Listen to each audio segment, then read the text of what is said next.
নমস্কার। আজকে আরেকটি মিথ, সেটা হচ্ছে যে ও বাচ্চা ঘুমিয়ে পড়েছে, কিছু টের পাচ্ছে না, আমরা এখন ঝগড়া করছি, আমরা আড়ালে ওর কিছু বলি, আমরা ঝগড়াঝাটি যা করি ওর আড়ালে, ও কিছু বোঝে না।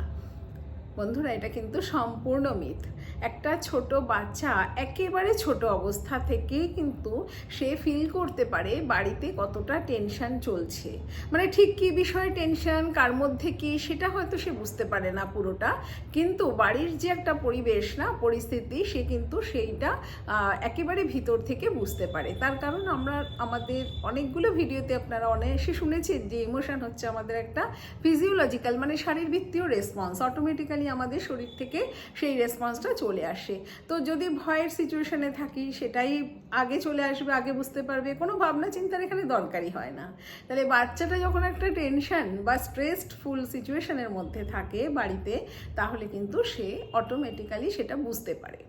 এবং আরও যখন একটু বড় হয়, ধরুন 1 বছর 1.5 বছর বয়স, এই 1 থেকে 1.5 বছরের মধ্যে অনেক গুরুত্বপূর্ণ সময়।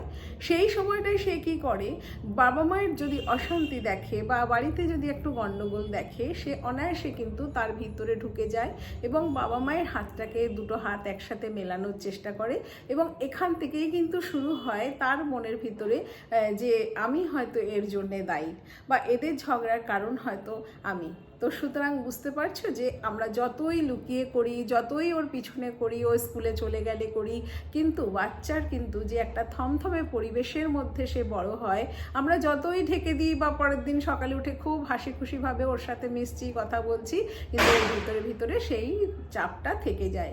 এবং এই চাপটা এমনভাবে শুরু হয় ওই সময়টা থেকে যে পুরো জীবনটা অবধি, তার এই অ্যাডোলেসেন্স এজ অবধি কিন্তু সেই ভয়টা নিয়ে যখন সে চলছে, তখন কিন্তু সেটা আর সারা জীবনে কোনোভাবেই সেই ক্ষতটা সারানো যায় না। আমাদের এই রকমভাবে কিন্তু ভিতরে দানা বেঁধে যায়।